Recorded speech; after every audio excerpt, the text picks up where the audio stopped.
अस्सलाम वालेकुम। मैं शहजाद बाट और तुम देख रहे हो मेरा यूट्यूब चैनल। मैं जनाब एक मेरे दोस्त हैं FIA बहुत अच्छे उहदे ते लगे ने, उन्होंने राती फोन आया तो उस हवाले नाल फिर मैं तुसां नाल जिक्र किया फोन बिल्कुल तो बेहतर लगा कि थोड़ी जी छोटी जी वीडियो पा सका। अज दा सीजन शुरू है और जहाज इकराम ने रवानगी तकरीबन सही शुरू हुई है। 5-7 दिन हो गए, अल्लाह खैरियत नाल सारे लैके आए वापस। मेरा दोस्त FIA और उन्होंने बकोल और मैं बजाते खुद थोड़ा तजर्बा भी किया कि पाकिस्तानी साड़ी जी अज उमरे सीजन होना जिस टाइम, और बहुत ज़्यादा लोग ऐसे ने जेड़े साडे मुल्क साडी कौम दी बदनामी ना बायस बनने। किस तरह बदनामी करने जी के करने ने इनके पाकिस्तानी दो चीज़ां जेड़ियां ना जी, हुण जेड़ा अज सरकारी फीस है ना जी वो तकरीबन इस थोड़ा पर मारो जी बोगा विच बोलना, इस सरकारी जेड़ी फीस है ना वो तकरीबन 11.5 लाख या 12 लाख रुपया बंदे नहीं है। ठीक है, पर हेड 12 लाख रुपया ला के जेड़ा अज जिन्ना उसा मिलना उत्थे 3 टाइम ना खाने का बंदोबस्त भी होना सरकारी। ठीक है, साडे लोग कुछ लोग लाइलमी की वजह तो उत्थे लंगर समझ के ना वो खाना स्वाब समझते सही जिथे मतलब वो कोई लोग अरबिया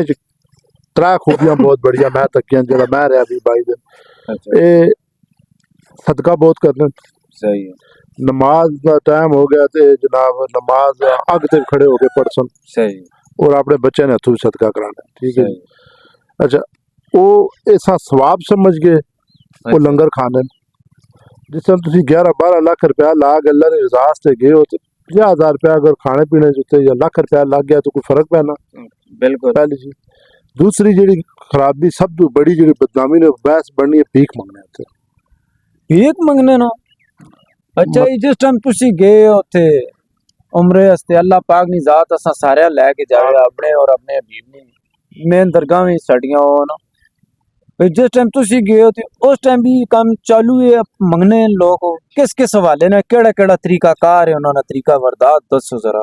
दो चीज़ां जी, एक तो मताफ के अंदर उन्हें लाए होने मास्क। अच्छा ठीक है, आन के तुसा तकसन भाई पाकिस्तानी आन के जनाब मेरा बटुआ टाइप है जी, मेरी जेब कट्टी की जी, झूठ बोलन। और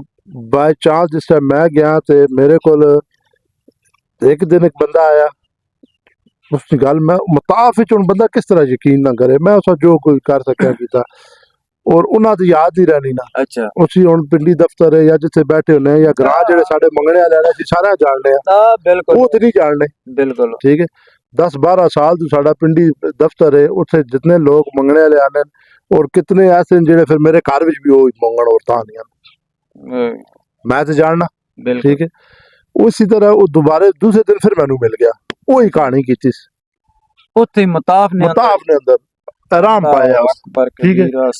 एक और दूसरा जिस टाइम सही हैरत ना झटका मैनू लगा ना जिस टाइम मैं बाहर निकलिया जनाब बाबे उमरा तो बाहर निकलिया मेरा वालदा बीवी। अच्छा ते मैं सामने तकिया ना ए बच्ची नहीं छोटी जी इतनी एक बच्ची जनाब जेड़े साडे को नहीं इशारा दे मंगने होने उत्ते हल्दी लाई तो पट्टियां कीतियां बच्चियां दे उन्हां नींद रात गोलियां पाई बच्चे छोटे नींद गोली खिलाई और वो ही उत्थे भी मंगने पे। मैं हैरान हो गया भी दिखते आ गए वो भाई जेड़ा साडा FIA च वो मादेसी अपना लिस्ट सूबिया नहीं केड़े लोग ज्यादा उथे इस मतलब भिखारी पेशा बना लिया उथे उन्होंने इस शोबे ना पहचान फिर जेड़े बैरूने मुल्क मकीम बेचारे मेहनत मजदूरी कर रहे हैं उन्होंने भी रोजी ते लत पे मारने सत्यानाश पे कर रहे हैं और सब तो वड्डी जड़ी बदनामी है मुल्क पाकिस्तान नहीं पे करने। फिर एक और चीज जड़ी है उत्थे वकफशुदा होनियां ने व्हीलचेयर। अच्छा ठीक है, लोग व्हीलचेयर ते अपने वलदैन या अजीजो कारोबार उमरा कराना साधु समझते कोई भी बीमार आदमी है खुद कराना चाहते। सही। अच्छा मेरे ते हैरत झटके लगे सही करने पे मैं वालदा रखा भी तुसा मैं जनाब करा सकना सही व्हीलचेयर ते उत्थे एक बंदा है तुसा कह जी जेड़े उन्हां पाए ना जैकेट पाई है उस टाइम हुण ना मैनू नहीं पता वो हरम ने मुलाजम है। अच्छा ठीक है, उन्होंने तरफों ने उन्होंने तुसी खिदमत उन्होंने पक्की फिक्स फीस है उस टाइम 50 रियाल सही नहीं है 70 रियाल है 20 रियाल है फिक्स है वो सारे पता वो उससे ज्यादा नहीं लेने तजावज नहीं करना। एक बंदा मैनू मिले तो उस जनाब मैनू आख्या भाई व्हीलचेयर ही मैं कह रहा व्हीलचेयर में दे छड़ते मैं आना मैं करावा या तुसी खुद करा सो मैं कहा मैं खुद करा सा सही उस आगे जी 3 रियाल मैं कहा ठीक है वो मैं 3 रियाल देते जब सही पूरी हो रही मैं उसने हवाले की थी उसने पीछे व्हीलचेयर ने पीछे लिखा वक़्फ़ शुदा सुबह सुबह गया ना आराम आया व्हीलचेयर के दी अगू जनाब लग गया शिकारा दे यानी कि इतनी अहम दरगाहां ते भी जाके एला काम पे करने झूठ फराब यानी कि लोका रोजा रसूल और बैतुल्ला शरीफा भी नहीं और सब बख्शा तो बड़ी जेड़ी चीज है ना कि तुसी जिस टाइम भी अल्लाह तुसा लै के जावे या जेड़े हुण लोग गए ने जिथे भी उन्होंने गड्डियां आन के टोटा या सखलता ना तो दो बंद एक जूस अच्छा या लस्सी मतलब इतना ही कुछ होना वो देने पे असन लाइन लगी 70 बंदे नहीं तुसी 70 बंदे भी चेक करे हो तुसा एक बंदा भी कोई होरी मुल्क नहीं नजर आने लगा सारे पाकिस्तान सारे पाकिस्तानी तो मेरा तुसा सारे आगे रिक्वेस्ट है बिलखसूस जेड़े ज़ायरीन जा रहे हो उत्थे जाके इस चीज की हौसला शिकनी करो जेड़ा पाकिस्तानी मंगना पे उसकी वीडियो बनाओ अपने सोशल मीडिया ते पाओ उसने बेनकाब करो बगारत बेनकाब करो पूरे मुल्क पूरी दुनिया तो पूरी दुनिया तो मुसलमान आने सिर्फ इस्लामी मुल्क नहीं आने ना पूरी दुनिया तो आने यूरोप तो मुसलमान आने ने अमेरिका तो आने ने कनेडा ऑस्ट्रेलिया तो मुसलमान उमरे आज आस्ते आने ने और आन के तकने तो फिर जिस टाइम एक मखसूस लिबास है शलवार कमीज पाकिस्तानी है जी ज़ाहिर गल है ठीक है पाकिस्तानी है फिर साडा चेहरा रंग जनूबी एशियन ऐसी लोग अलहदा होवे ने फिर जुबान तो सब तो बड़ा है बिल्कुल फर्क पता लग और ये लोग जनाब साडा इतना बुरा है मत जाना इना बंदे ने वजह तू कि जिस तरह साहब ही कोई मैं दस्त बस्ता गुजारिश करता जेड़े लोग साडे ज़ायरीन उत्थे गए ने इस चीज की हौसला शिकनी करो अगर तुसा उत्थे जाके बैतुल्ला शरीफ ने इमाम साहब भी इतनी बार बार तलकीन करने आज दे सीजन है कि अगर तुसा खिदमत करनी ते खुदाम नहीं करो जेड़े लोग उत्थे वर्दियां च होने सारे पता खुदाम केड़े ने उन्हां ने तुसी अगर मतलब किसी को रिज़्क की फरमानी है उन्हां ने मदद करो या तुसी पाकिस्तानी भी किसी जाई ते लाओ नसबील बिल्कुल पता लगे पाकिस्तानी छबील लगी जी कोई और मुल्क का बंदा भी जिथे लैंड लगी तो सब पाकिस्तानी खलते लखा रुपए ला के जाने हो खुदा रहा उथे जाके वो कोई सवाब नहीं ने वो लंगर खाना ठीक है तुसी उथे देने वाले बनो अल्लाह ने घर गए हो मेहमान अल्लाह ने मखलूक की खिदमत करने वाले बनो चाहे 4 खजूरें ही दे सको 4 चॉकलेटा दे सको इस तरह करो ना कि तुसी हर पासे हाथ फैलाए और बिलखसूस पाकिस्तानी जेड़े मंगने पे कोशिश नहीं करो असी इंशाल्लाह वो भाई मैंने जो ही मैंने लिस्ट भेजेगा मैं उस उन सारे अजला ने भी मेंशन करांगा और सूबे ने भी मेंशन करांगा केड़े लोग ज्यादा जाके उथे बेगैरती करने पे ठीक और इस विच तुसी इंटरनेशनली जेड़ा बंदा भी जासी जाके चेक कर लियो कि पाकिस्तानी सारे एक जे ते नहीं लगे सारे एक जैसे बड़े बड़े लोग उथे जाके ते सदके भी करने शबीला लाने ने लेकिन ये थोड़े जे लोग सिर्फ है पाकिस्तान ने सारे चलो यानी ना एक मच्छी सारे जाला कंदा कर नहीं तुसा 100 बंदा मंगने वाला तक ना उथे 100 मंगने वाला उस सारे पूछो 95 पाकिस्तानी असल खराबी है हकीकत गल है हुन कितने डिपोर्ट भी कीते ने उन्हां लिस्टां अफ्रीका दे गरीब तरीन मुल्का चो आने ने जी बिल्कुल मतलब हबशी टाइप जनासी और लीबिया जी तुसी तको आने जी सारी दुनिया तो आने अफ्रीका दे गरीब तरीन मुल्का चो आने ने लेकिन कदी नहीं तक यार वो किसी लैंड दे खलते खाने से खलते होन या वो किसी जायज मंगने पे होन या उन्होंने बटुए चोरी होन या उन्होंने रियाल टट्टे होन बिल्कुल ਤੁਹਾਡੇ ਹੀ ਰਿਆਲ ਟਾਣੇ ਤੁਹਾਡੇ ਹੀ ਬਟੂਏ ਚੋਰੀ ਹੋਣੇ खुदा रहा इस चीज़ आ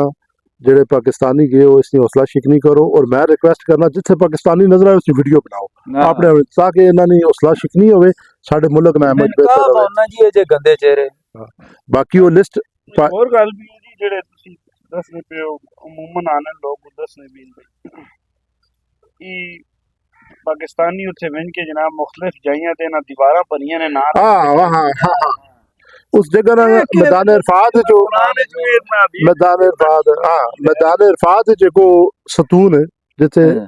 मतलब हजरत आदम और अम्मा वहाँ ना वापस मिलाप होया मैदान इरफात उत्ते वो लगे उसका नाम भी मेरे दिमाग च नहीं आना था अच्छा उसनु जाके देखो ना जी काला स्या होया जित तक इंसान ना था पहुंचना उत्ते ना लिखे हैं उर्दू सिर्फ उर्दू क्यों लेकिन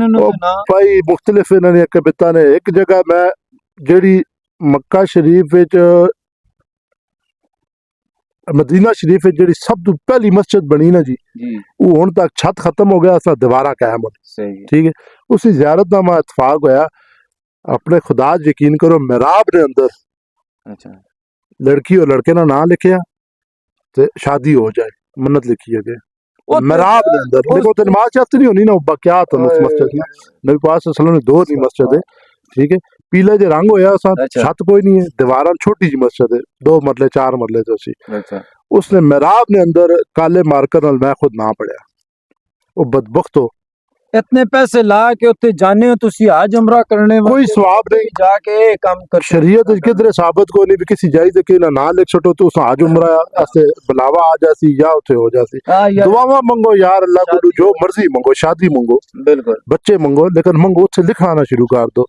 ठीक है जी वो जड़ा है ना सतून जी वो कल आसे आ गया वो सारी उर्दू लिखी सब हाँ मतलब मुख्तलिफ वो लड़कियां ने ना लड़कियां ने ना तो फिर तले जाओ ना तले पत्थर पथरीला एरिया ना पत्थर होते दिल बने अच्छा विच ना लिखिया लड़की नो जी हाँ नरो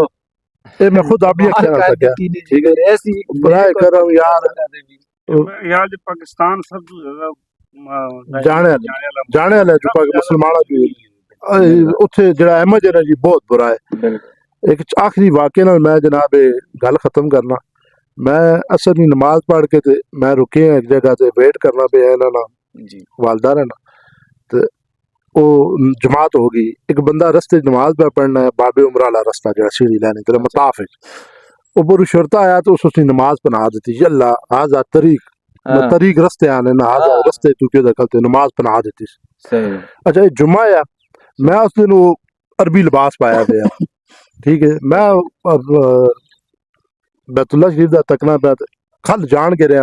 भाई ये मेरे नाल के आन के करसी अच्छा वो शलवार कमीज वाले उस नमाज बना दी खुदा कसम जा गया ना जो बंदा आया उस आन के हल्का जा हाथ मारा इतने कोई नरम लहजा अरबी अल्लाह जानना किया क्या बस समझ आई वैसा क्या भी शेख तू थोड़े परे हो जाए आखिर मकसद ही है लेकिन बहुत नरम लहजे ना उन्हें अपने लिबास नहीं विच पाकिस्तानी है लिबास बनाया ठीक है इतनी इज्जत नाल तो साढ़े लिबास ने क्या किया फर्ज नमाज जाना पढ़ने पे नमाज पना सटी मैं आप उस आज तरीक जल्द जी ठीक है इस वास्ते थोड़ा जहमत बेहतर करो हर काम गवर्नमेंट नहीं करना तो कुछ काम मैं जिम्मे कुछ असर ताने जिम्मे सारी सरकार तो नहीं कर सकती ना बिल्कुल थोड़ा जा मेहरबानी करो थोड़े अपने 20 लाख 30 लाख 50 लाख इतने इतने अच्छे पैकेज लैके जाके तुथे अपनी बदनामी ना अल्लाह सारे ने आज मेरे कबूल कर जेड़ा बंदा मंगना पे उसी वीडियो बनाओ 2 मिनट 3 मिनट नहीं बजाय पाकिस्तान ना जीते पाकिस्तान ना बदनाम करना पे पोस्ट करो अपने अपने सोशल मीडिया अकाउंट पे और ये हौसला शिकनी करो इन्होंने और ये बहुत जरूरी है साडे मुल्क ना तशख्खुस खराब होना इत्थे पाकिस्तान विच मंगो ना आओ इत्थे मंगो और एक और मजे की गल दसा पाकिस्तान विच तुसां हुण किते इशारे नजर आने मंगने वाले इतना सख्त क्रैकडाउन पिंडी जो है जी कम अज कम 450-500 FIR हुई ठीक है मंगने वाले जनाब रोड तो उठा देता लेकिन फिर भी मंगने असि इत्थे ना मना कर रहे लेकिन उत्थे जाके पूरे मुल्क नहीं जिस टाइम आनी है तो उस टाइम बराए मेहरबानी इसका मैं तू एम फरमाने नबी पाक अल्लाह पाक कमी बेशी माफ करे भाई नबी पाक सल्लल्लाहु अलैहि वसल्लम खुद नफरत फरमाई है इस काम तो भाई हाथ पे लाना मंगो नहीं मंगण गया तो पता नहीं क्या आना जी मरण गया मंगण गया मरण गया बेहतर है कि अल्लाह ने कार जाके दुनिया ना बादशाह है उत्थे जाके मखलूक कोलू मंगने हो और यार तुहानू अल्लाह हिदायत देवे उस रब कोलू मंगो हारून रशीद बड़ा बादशाह है तू अल्लाह वाला बैतुल्ला विच करते हैं तो आप पूछो भाई यार ये कौन है सारे मैं ते खड़े हो गए ते बंदा मेरे इस्तकबाल से नहीं खड़ा है वो कहता को मेरे ख्याल कोई नेक बंदा है सुना के हुए ये ना सुनने पे है खलीफा हारून रशीद नेक आदमी है वैसे गया क्या करिए शेख कोई मैंने ला खिदमत है मैं हारून रशीद पाकिस्तान इंडिया नहीं सरा तू ज्यादा बड़ा मुल्क है सही मैं हारून रशीद ना की दे सकने दुनिया या आखिरत जी आखिरत मैं ना दे सकना दुनिया ना बादशाह आकन लगे दुनिया में बनाने वाले कुछ गलती मंगी हां इत्थे गल के तड़ दुनिया मंगा हां सरा चीज बगैरती ना किता करो बिल्कुल से ना बिल बार मैं आना पहले वीडियो बनाओ अपने सोशल मीडिया अकाउंट ते पाओ हौसला शिकनी होवे ताकि ये साडे मुल्क ना थोड़ा है बेहतर रहे और जेड़े लोग मंगने नहीं लेना जी लैना लगवाने ने बतौर तबरक खाने वास्ते और यार तबरक नहीं है बिल्कुल उत्थे तुसी तबरक खाने ने बजाय दियो ना दियो तुसा स्वाद भी खट्टा ना खा के ना खटो ना दे के खटो चाहे 4 चॉकलेटा दो बिल्कुल और छोटे छोटे इतने बच्चे अरबिया ने जनाब उन्होंने को चॉकलेटा चाहिए हो एक रियाल नहीं वो बच्चा उत्थे दे रहे तकसीम कर रहे तुसी मंगने वाले च आ जुलने इस वास्ते थोड़ी सलाह की जरूरत है जेडे भी लोग इस वीडियो तक सुन खास करके जेडे ज़ायरीन गए ने अज वास्ते हुण गए ने अज ही गए ने ਉਹ ਇਹਨਾਂ ਚੀਜ਼ਾਂ ਤੋਂ ਅਵਾਇਡ ਖੁਦ ਕਰਨ ਔਰ ਇਸ ਚੀਜ਼ ਦੀ ਹੌਸਲਾ ਸ਼ਿਕਰੀ ਕਰਨ। ਅਗਲੀ ਕਿਸੇ ਵੀਡੀਓ ਫਿਰ ਮਿਲਸਾ, ਤਾਂ ਤੱਕ ਜਾਦ, ਅੱਲਾ हाफिज। बहुत शुक्रिया।